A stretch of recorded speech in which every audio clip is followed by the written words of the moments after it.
This is part two of our conversation with Maram Humaid, a journalist based in Gaza, about the many layers of Israel's genocide, the everyday of those trying to survive it.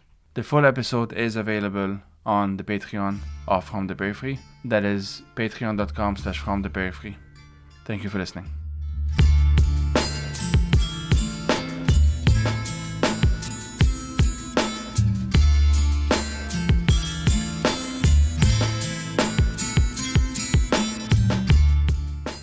I don't even know what to say. I thought of I have a kid. She's gonna turn 2 in October. She was born a week after the genocide started. Um, and she had a very difficult first few months of life. She was born very prematurely. She had to be in the incubators, all of that stuff. But throughout the entire thing, because obviously even end of 2023, I still remember those stories because there was the hospital that was bombed that had also the incubators in it and all of that. I couldn't not I was both very worried for her, of course, but she was getting all the care that was humanly imaginable, and it was very difficult not to be on both. Like on the one hand, I'm very worried, and on the other hand, like alhamdulillah, we have everything we need and things are okay and stable and all of that, and the fact that you're even able to in circumstances I can't even imagine, to be honest. Still, like I listened to your kid talk on that podcast, and like still having a childhood of some kind, and still being able to keep them busy, keep them stimulated, keep them all of that. Yeah, like I don't know what It's to say other than like yeah, يعطيك العافية. I can only يعني والله يعني I am fighting والله it's Yeah. يعني the war has a lot of hidden wars inside the war, like the war of keeping Mm. of your family alive and fed up with fed with food, and also just to search for escape for your children and for your especially for my daughter, because she's aware of what is going on. Actually, it has two shapes, because Banias herself has been a positive girl herself, and her life before the war was totally interesting, and it was filled with activities. I enrolled her in a private school. It was one of the modern schools in Gaza. She was enrolled, and she was being trained in swimming. She was enrolled in horse riding courses, and she was also memorizing Quran. She was also enrolled in a music institution, learning how to use a piano, and participating in choral. So her life was busy and was filled with, and her room was like packed with books.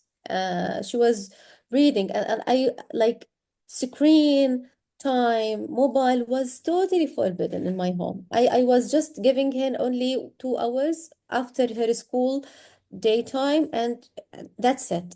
But the whole day was she was busy with those activities, and especially reading book. And I could imagine, I could remember her in her room, uh, busy with reading books, and spending time, especially the time before sleep, reading books and enjoying her I had time before sleep, and that's actually reflected on her personality and her character and her way of thinking, and sometimes she would surprise me, and how she responds, and this totally was reflected in the American live episode. I myself, like, I was surprised by the way she responded to the presenter, and I totally, like, I know my daughter, but I knew her more in like through this episode.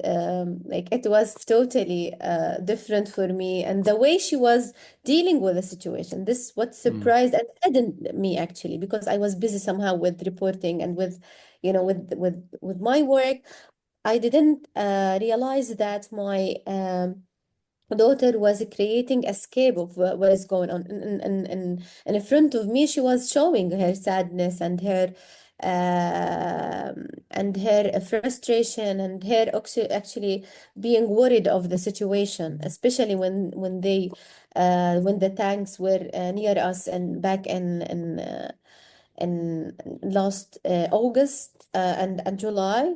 The tanks were nearing us, and we were just trying to find a place to evacuate. Also, my family living with us, and she was crying and crying. And then when she called the presenter, she was like, "Everything is okay. Nothing is happening. I'm not afraid. Nothing is happening." I was surprised. Like, what is going on? Like that day, I discovered that that call with that presenter during the months of the war was like her escape or her bubble, her Mm, escape bubble of the situation. And she wanted, because this presenter is like lives in the US, so she's not living with us, so she could see تسرح فيها على كيفها. She was what what the like everything she wants, like her imaginary life, maybe her pinkish word, and just giving some spices of the war going around us, because every time Chana or Hannah was asking about the war, Banias feel dizzy and okay, it's time to sleep. خلاص, it's over. I won't continue this mm, conversation anymore. So Hannah was her escape during the war. And out of this conversation, I decided to focus more on this escape zone, and to create as much as I can a plan. That's why I brought the screen. I rented a home in a place in like that is in a garden somehow, or in an agricultural land here mm, and back in Dar al-Balah, in order just to and once we came here, she's busy like discovering the bugs and the insects, and every time she could come me holding a flower, Mama, I discovered this flower, I discovered this bug, and now she having this is called مذكرات الشخصية اليومية لا يسمح بالاطلاع عليها من غير إذن. Like Mama, I will يعني yeah, she's writing her daily remarks, and she's like I tried to help her in order just to create her plan. Now she's calling her, she's a naturalist, and she's see, discovering nature. Yeah, and حبيبتي. every time her phone is totally packed with videos, like running behind the cats, running behind the bugs, and this is a ladybug, this is a snail, this is Mama show, see, this is snail, and I try as much as I can to encourage her to be focused with such things, and every time I taught her how to use the Google Photos in order just to take pictures of the things that she's discovering in order to read more through the internet. It was totally about striving to create another world for our kids, Yeah. separating us of this harsh and brutal world we are living in. And this is maybe this is my first target every day, my first goal, and that's why I feel very frustrated and crazy when I saw that I am hungry song. I felt like, oh my God, where should I go? Yani, like what is the hell going on? Yeah, but for her, today she was happy because we finished our second year online. She's studying online, and that's why I insisted on the internet connection in order to for her to let her continue her education online. Actually, she for the children of Gaza, like they missed the second year of being under like Mm-hmm. the war, so people the children missed their school year. But for myself, like it was totally a matter of life. I worked as much as I can with my sister back in Egypt, because there was a program launched by the Palestinian embassy in Egypt in order to help children and students who left to Egypt to continue their education online. So, my sister and my mother were at the time. I did. Yes, I did that. It's like يعني تزوير. مش عارف شو أحكي لكم، بس المهم it was, it was like unlawful way of bringing a stamp that Benias is a crossing stamp that she's in Egypt, and we submitted it to the Palestinian embassy, and that's how we enrolled her name in inside the lists of the students in the Palestinian embassy. And we tried, we I did a big fight in order to have the internet back in my home, and also I paid a bribe for someone in the telecommunications company in order to have the internet. And every time she would sit in front of the computer or the mobile, taking her classes, her online classes, I would just ask her, like, if there is a drone, or the sound of bombing, or the sounds of, you know, of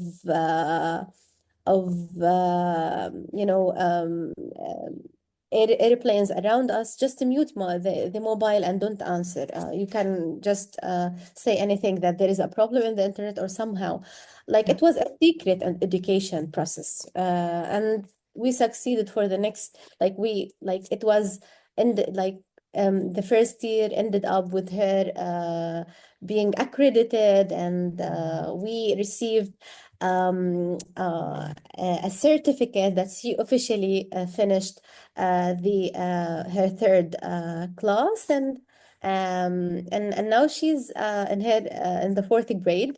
And today she celebrated that her name is again was accredited for those who would who would receive the fourth grade certificate.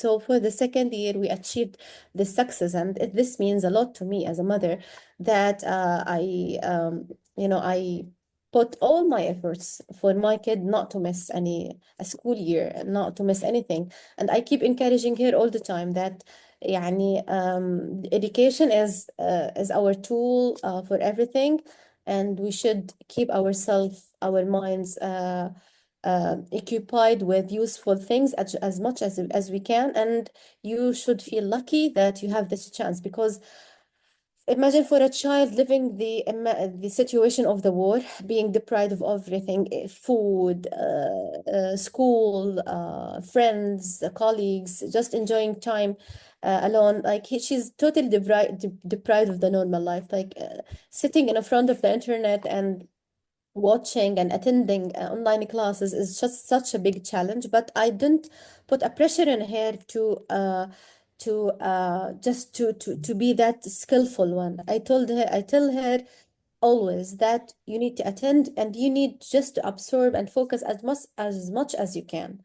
And like every sometimes it works, sometimes she would just do protests and no, I won't attend, and that's it. And but by like at the end we succeeded, and يعني we within inshallah a month we would be finishing the fourth grade, and we would be receiving the other year of that she finished the fourth grade certificate. حبيبتي الله يديها العافية ويحميها ويبارك فيكم يا رب. يا رب تسلمي. All I'm hearing is a mother who's very proud of her kids, which is very yeah, and like fighting Yeah. against hell itself and everything, Yeah. against empire itself to offer everything. Yeah, survival management, survival management. This is, the mechanism I'm following these days. It's a survival management.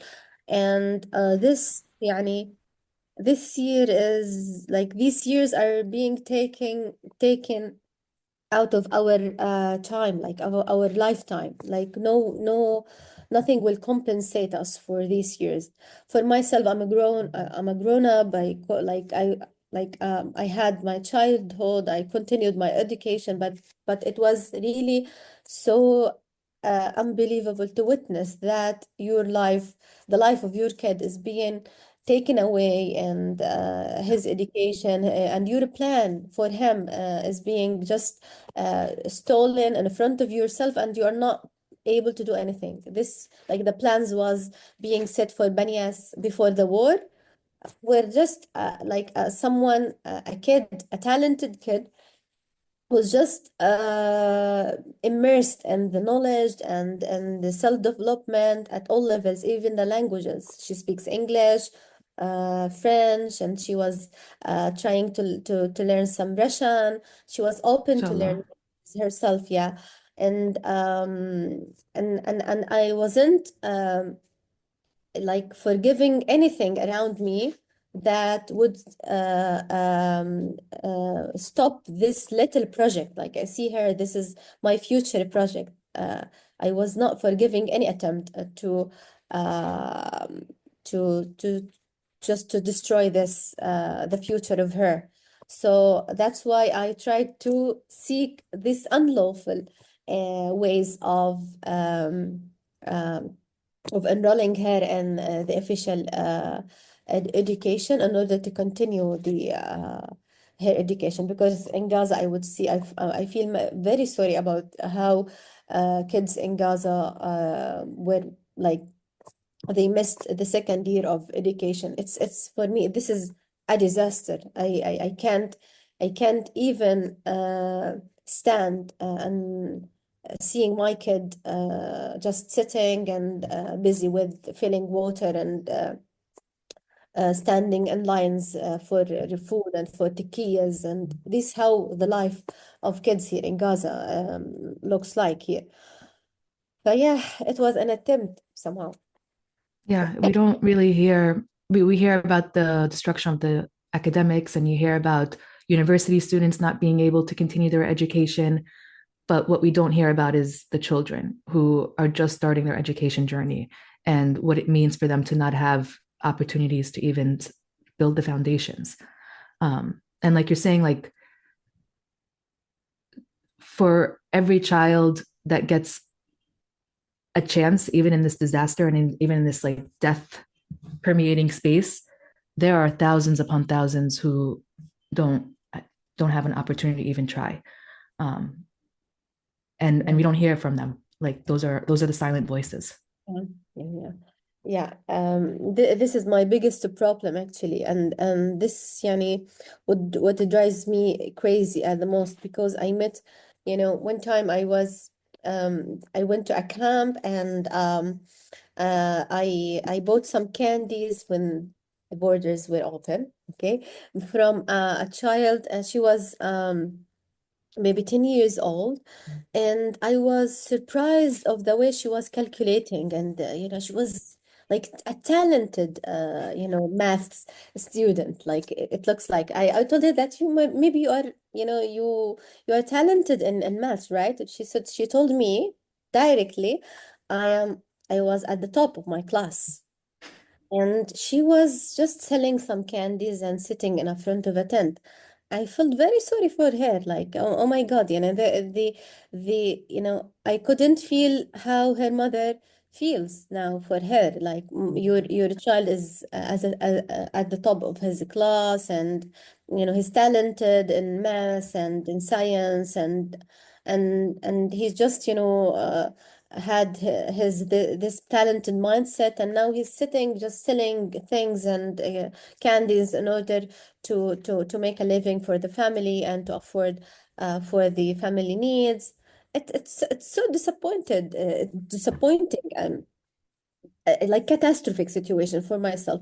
And I think we could see the impact of this problem after more years Yeah. of those children, because destroying the mentality of going to schools and going to education and just keeping the people of Gaza busy with food and how to secure food and to run for food and to run for water and this stuff. This is a step by step will implant the culture of not going to schools and to abandon education, and this wouldn't be a basic thing for us, Yeah. because people are just focused on the survival process. That's it. And they are like everyone in the family, even the elderlies, like everyone. I could see in the camps. For example, when the water truck would come to a camp, and maybe this camp didn't see the water throughout the past week, so people would go with their jugs to fill their jugs from the truck. You would see the grandmothers, the grandfathers, the little kids, the mothers, the fathers, the sisters, all the family holding their jugs and go to fill water. So there is a survival process that implanted in every family member. Everyone feels the responsibility that we need to act directly in order to keep ourselves alive and have our needs completed.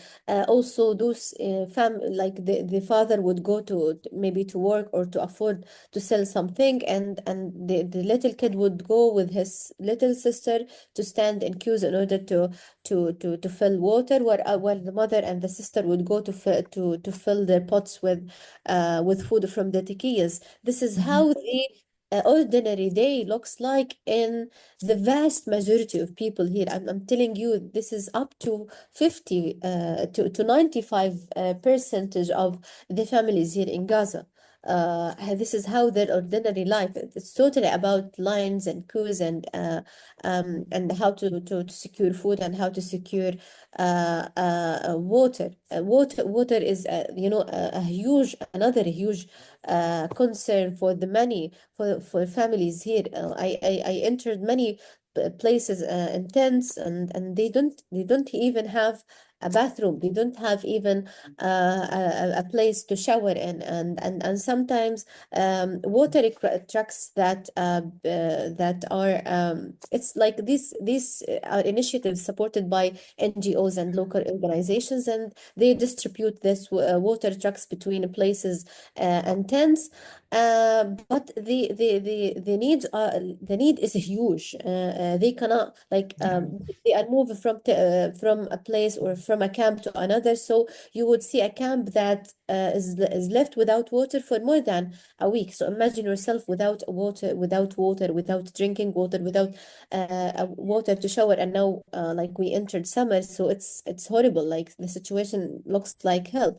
And people would tell me how, like in the time when they don't have water, how they go fetch water from like they walk long distances in order to find water, and to fill water, and sometimes they have to pay money in order to fill water, and sometimes they go to hospitals or go to mosques in order to fill water. So it's totally about Jahim, yani it's totally about hell. This is hell. Yeah.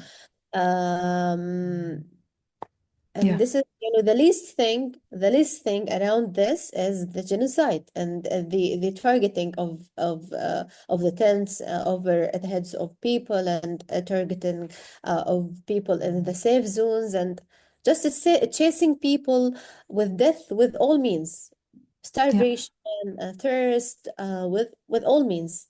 Yeah. I've been working with a team in Gaza since January of last year, so for over a year and a half now, doing taquillas, community kitchens, and clean water distribution. And we document our work, and we're not a big NGO. We're a group of people that are working together, fundraising outside and getting the funds in to run these taquillas, and water distribution and baby formula is the other big one that we don't really, there's no access, and it's incredibly expensive. Yeah. And most mothers can't, and basically everyone needs baby formula now because everyone is malnourished and mothers don't have what they need to actually produce milk. And alhamdulillah, like on average, we're serving about 1,500 people a day in the taquillas, and what's not captured is always the thousands that are turned away empty-handed. And you're right, like if you look at any of the videos or images, it's all children, it's mothers, it's grandmothers, predominant really are children, young children too. And everyone is there trying to get what they need to try to survive. And the level of death, like you're saying, it's a parallel reality that's happening in Gaza. And those who aren't directly experiencing this or are new to even understanding what genocide and mass destruction and the violence of empire is, I don't know, like the understanding of what the reality is not fully grasped. And I say that because we've had experiences where people doubt the work that we're doing because to them it's like, oh well, the images, you're feeding the same thing, the images all look the same. It's like we're sourcing what's available in the market, and when there's nothing available and all that is pasta and lentils, guess what? All we're going to be serving is pasta and lentils every single day. Right? Or like, I'm sorry that they don't have new clothes to like change every day to like, show you that it's a different thing. And so what our response was is to have then the people serving the food start wearing the dates on their clothes to just show like, look, no, it's a new date, and it's crazy that like, it's not reality, right? And it's like, and then watching how people outside of that trying to make sense of it, but not being able to hold that, and the response being to doubt, right? It's that in itself is crazy making. This is not something that you could make up. This is that's why we insist that we should yeah we should have this Nawawi as soon as possible to like this, like to be bombed by this nuclear bomb as well, like as soon as possible, because it's really complicated. Like the way we are dealing with things are really complicated. Like it's layers of of like of dealing with the situation. And as much as we could explain it to the people living outside Gaza, it's for me it remains unexplained. Like Yeah. people would judge you sometimes they would give their fascinating interpretation of the situation. Yeah. And yeah, but like I have no words actually to describe how it is going. I felt many times that I am exhausted enough as a journalist to deal with the situation. Like since I wrote last piece about my mother, I didn't contribute, or I wasn't able to do anything, and I'm in touch with my desk, and they are totally like understanding the situation. But in our meetings, I always complain, and like what I'm saying is, like I feel that I'm out of Yeah. words. I'm out of, Yeah. I'm out of any construction, anything that could describe the situation happening on the ground. And also the reporting itself, it became a torture more than a job. It Yeah. became a torment for myself, a torment on the physical side, a torment on the journey itself to go to the reporting places, and also risky. This is risky. This is like the default system. Um, and also on the mental side, that you are living the same thing, and you are hearing the same stories with repeated faces, and with the new faces as well. Yeah. um, yeah, Yeah. so it's really and when you are watching the like how people react, and how the world is interacting with the situation, you feel more helpless. You feel Yeah.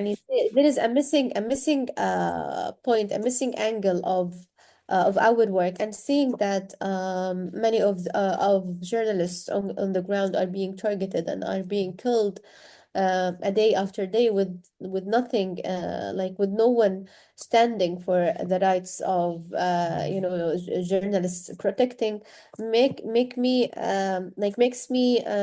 questioning myself a day after day, that I like for like should like I am I ready to pay this price, Mm. like, at the expense maybe for my kids, maybe my kids, like who could continue their life without me, or Hmm. without my mother. Does it worth it that I should pay my life in exchange for telling the truth? But the truth for myself, it's blatant, it's clear for everyone. Yeah. No words needed, and no more lives to be taken away in order to show you the truth. Yeah. But again, there is no determination from the world and from the political powers to solve the problem of Gaza. And it looks like they signed on the mass killing of Palestinians in Gaza by trapping them in this genocide, and with this killing without any mercy, forgotten and abandoned, and just with we are in God's hands. That's it. This is what how can I describe the situation? We are in God's eyes and hands, and that's it. No one Yeah. is, Yeah. is feeling I for that. feel that deeply. I don't know how many hours I've spent trying to figure out the right words in order to get more attention to a fundraiser, to be able to raise more money to get right. And it's like, and then the images start being the same and the numbers, and it's like I've tried every combination, and what more than you need to just understand at this point that you need to just give and do everything that you can, because there's nothing else to say. There's nothing else to see. Um, yeah. Yeah. يعني the the problem always that the world give the opportunity for this genocide to last this long. Yeah. Uh, and you are Yeah. talking about 19 months of the ongoing genocide. We could see how people reacted in the first months of the war. Many people were like get in into protests, and to maybe people were following with full emotions and with full and attention to what like to what was going on. And then Israel played this game of prolonging the bombing and exceeding all the limits or the red lines by bombing the hospitals, by bombing the mosques, by bombing the shelters, the school shelters, the school the tents, the safe zones, Mhm. and how this turned to be the normal situation. Like the first time when they bombed Al Ahli Hospital back in October 2023, it was in the first month of the war, and how people reacted when more than 200 people were killed at one blow. And people were خلاص all the powers were they were satisfied, and it was sufficient for them to issue some statements and some condemnation, and that's it. And so this was repeated more than one time, and today, like as we are talking, there's a focus in how they distribute the AIDS. Yeah. the AIDS in Gaza, and this humiliation of people here in Gaza, Mm. in the south. And while in the north, they are attacking Al Auda hospital. And yesterday, they bombed the third floor there. And today, they are bombing the hospital. And again, and they bombed the medications Yeah. store, and they are besieging the Kamal Udwan hospital, and it became just normal news, because the word allowed this from the beginning. There was no real stand to stop it, and that's why I cannot I cannot um like I don't only place blame on the governments only. I place also blame on the people who chose just to watch and to just we don't have anything. We are just Mm-hmm. and we pray and that's it. We can what we could do. No, you can do, and you can do anything, like many things, Yeah. and this what like from the start of this war, if the world and the people, especially the Arab people and the Islamic countries and also the European countries, if they chose just to stop their lives and just everyone have just to stand in the street or in front of his home. This is the just I need to stop my to do this mass protest for only 1 week. It would stopped. It would stop from the beginning. Like as the life is has stopped in Gaza, they has to stop also in order to prevent this genocide from going on. Yeah. But now we reached this a point of not also losing the empathy or the sympathy of people around us. We are being blamed. Now we reached a point of people being or feeling upset of us and feeling bored of seeing us this way, and we are being called in comments and in places to die in silence. And every time there is a voice of Gaza from Gaza asking people to intervene and asking people to move and to protest and asking people like just do anything, they would say, what should we do? What should we do? No, no, no, no. You would see this quarrels online and see that like the discussion would end up with people blaming Palestinians in Gaza and seeing that you deserve what is going on. So just like we turn out from being a trend and at the beginning, and people could join to sympathize with us, and now we are a trend that خلاص يعني that has gone, and people are bored from seeing the same scenes of displacement. Oh, it's very boring يعني that it's very boring for them. Like we saw this before like before and before, like and they saw how we were massacred, and they saw how the hospitals were targeted, and everything like became for them normal, and nothing is new happening, so they continued their life. But they didn't think for a moment, like if you are adapted to this, or this is for you, this is something happening every day, that doesn't mean that this is a normal thing. Being Yeah. displaced for more than one time, being killed, being bombed, and being targeted more than one time and starved to death, and seeing the famine spreading amid the population, this won't make this normal. Like Mm-hmm. even this has been repeated, because every time for us who are living under this situation, every time we face displacement, we feel that it's the first time. Every time we face the bombing, we feel it's the first time. Every time we face the um the uh the the life of just being starved and being experiencing this famine, it's for us like the first time. No one, no, like there is no human being could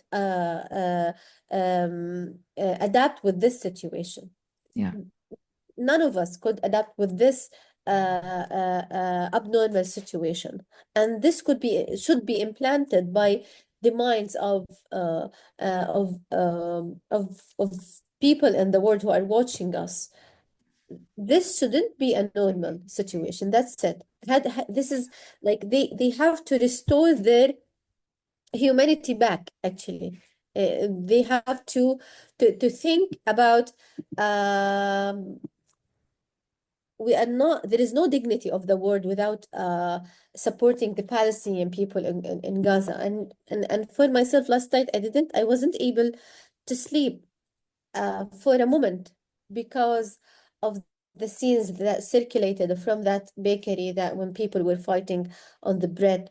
And I felt that after 80 days of starvation of people, and after many attempts of the countries bleeding for Israel to allow aid, and when they allowed aid, they allowed in this humiliating situation. And when I saw the people running for the bread, and the WFP asking people, if you want the bread, you should go to these places. Like, why? Mhm. Why? We used to be normal people going to the groceries and going to the markets, going to the malls, buy whatever we can. By we didn't like even used to think about the bread, or about the bag of flour, or we were going and buy all what we need, from the yogurt, from the cheese, from the candies, whatever we can. Why you are now just putting all our needs or our food needs with bread only, like not even a bag of a flour, like, and we should, like, the mechanism should distribute a bag of flour for for each family, for example. But now they are insisting on the bread, being distributed to the people with the most humiliating way. Like, for the God's sake, like, we used to buy everything we have. Like, how people in outside Gaza accepting this happening? Like, we are not yani, the food that allowed into Gaza since the aid trucks were allowed. It's only the bread and the baby supplement, the baby food, which is about the LNS, which is the like, it's a combination of peanut butter. It's only for it's and it's filled with nutritions for the babies. Like, we didn't even used to eat these things.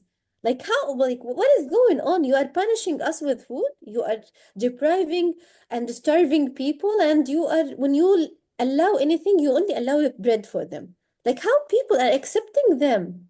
Like, come on, today is a Friday, and all people in Arab and Muslim countries are sitting today to eat the fancy meals, and celebrate the family gatherings, while we in Gaza are just sitting without anything, literally anything, in even rice, even beans. Like, I want to tell you what I had for breakfast this today, like, for someone who could, like, who's able to buy anything, but nothing in the markets. So I served some white beans for my, like, I crushed them with some seeds for my family, for my kids, and I fed them, with these white beans. Like, I didn't even imagine that I would have this for a lunch, like, for a breakfast. And now for lunch we don't have anything. Still, till now we don't have. We My husband will try, but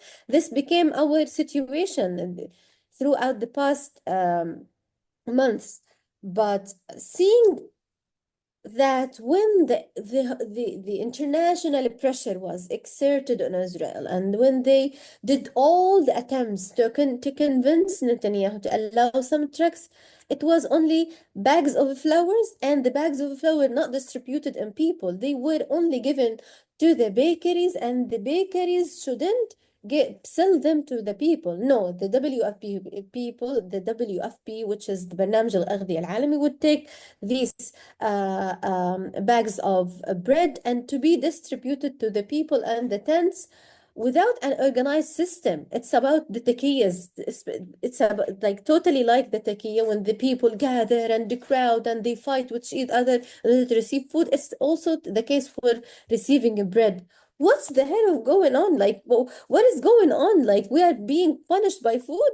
And the biggest problem, which is celebrating this in the media and seeing this as, yeah, Israel allowed food in Gaza. They allowed, it's only bread, and it's being given to people with the worst means ever, and you are going, like, people are fighting on this bread because they are starved. Like, I know that more than 90% of people, they don't have, like, more than 90, and like, it's the vast majority of people, they don't have flour. That's why they would, the normal way, they would fight over this. So the organizations should find a solution. But I know that Israel tries as much as they can to humiliate people, and to put and to weaponize the hunger as much as they can, in order to impose their policies by bringing up this American food company, that they will distribute the food for families in an Israeli policy way. So we are being punished by food, I was just only thinking throughout the night with this, like, what is going on, like, people cannot even have the pleasure of receiving uh, um, a, a bag of flour. Like, what if I want to make a cake for my family, for example. I want to need, like, prepare bread for them. I just want to make some pastries for them. I want to make some cake for them. This is not like, it's only about the bread, and it's being distributed for the most humiliating way. That's it. Just to drop the food on the people's heads, like the tikiyas. Mhm. نموت احسن. يعني it's so sad, like, it's so sad, like, I can't even um يعني find the words. That's why every time I would report on anything, I feel that, like, nothing worth it, and no one listens, and we reached a point that we are living in a world without, without dignity, like, um when I saw these images, I feel that we are living in a disgraceful world, a world with stripped of dignity, and like, Yeah. in every sense of the word, Yeah. and watching us being starved for over 22 days, and now watching us being humiliated by every possible means, for nothing more than a piece of bread. Like, Mhm. I feel that we will never forgive as long as we live, and we may this entire world, I'm so sorry, taste what Gaza has endured, especially with the last scenes of, because they allowed this. They allowed people to be punished by the bread, by the bite of the bread. Yeah. Yeah. I mean, how can I disagree with that? I completely agree. Yeah. Yeah. Maram, is there anything you wanted us to get into, but we didn't have time to, or we didn't expand as much? Anything really? يعني والله many things, many things. Mm, Yeah. yeah, Yeah. يعني you are talking about a long genocide. But I think we summarized as much as we can of yeah, the reality of what is going on. As Isra has said, we, like, people see the headlines, they see the news, they see the media, but in order to dive into the details, you have to talk to the civilians and the people present on the ground, because it's totally different, a different matter on the ground.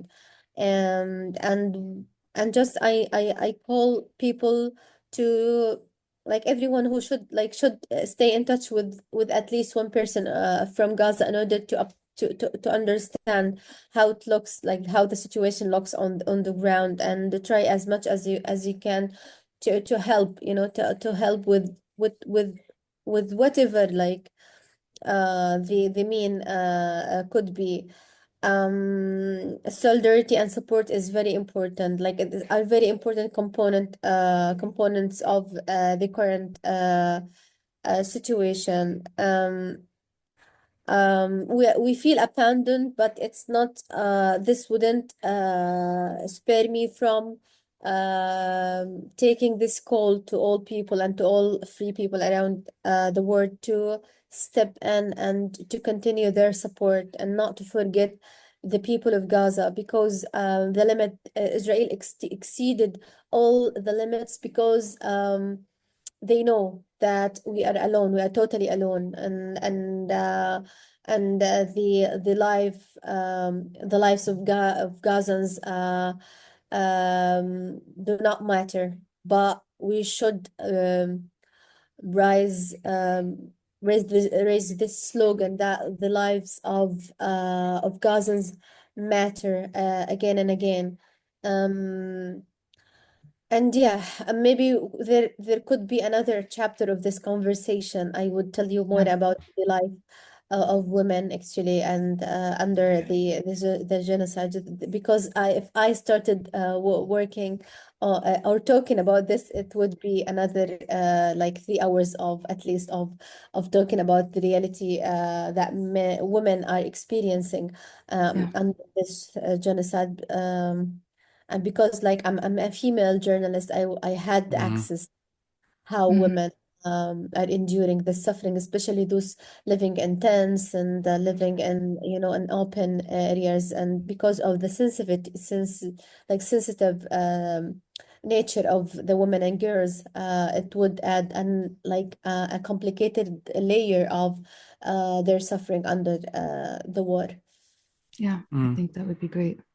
Yeah, I think Yeah, there's yeah. definitely a lot more for us to talk about, and the various Yeah. experiences and how different people are surviving this. I mean, one of the things that coming up in our conversation right now that is like the little things that people are doing to continue to try to cultivate life in any way, um, and fighting against death in all possible ways. Um, and the reality is, like, you're right, like Gaza cannot be forgotten. And we already see that because what's happening in Gaza is being exported everywhere else in every possible way. I remember there was a point when the hospitals and the mosques, and it became normalized to happen in Gaza. And then I started to see the news of the same thing happening in Sudan and all these other places. And so Gaza is critical in this moment. And what's happening there will happen everywhere else. And if we don't stand up now, then it's too late for all of us. And Yeah. it is a fight of the people against the governments. And at this point, the people need to come together. Mm. Yeah. And I'm speaking for both of us, like Isra and I, that we would be happy to do another episode, of course, Yes, focusing more absolutely. on women, absolutely. But Okay. for the purpose of For this anything. conversation, Maram, thank you so much for being with us. Thank you for taking the time, and for everything you do as well. Like your writing, will include all of the links, of course, in the show notes, as we always do. And we look forward to having you on again. Yeah. Yeah. Thank you so much for having me. Actually, this is a space to just do this discharge, this mental Hmm. what is going on. And yeah, I hope that this would help raising the awareness of what is going on and help getting more understanding of the reality on the ground. I want Mm. just to show you with this article because you Yeah. told me that about your baby that was born premature. I wrote it actually last December, and it was about two Mm. mothers birth to premature babies and a Shifa hospital record emotional, journey of separation and not knowing their fate. Yeah, I just wanted to share it with you just to Thank you. have. Yeah, for Oh, thank listeners, you. the title of the episode is "Emaciated but Alive: Gaza Mothers, Premature Babies Reunited in Egypt." It's published in December 2023, and we'll include it in the show notes as well. Yeah, Mariam, thank you so much for your time. Yeah. thank you, thank you, Isra, as well, and Thank it's my you. pleasure to talk with you both today. Yeah. Yeah. It's been an honor to be here with you today, really. Yeah, thank you so Thank, much. Thank you.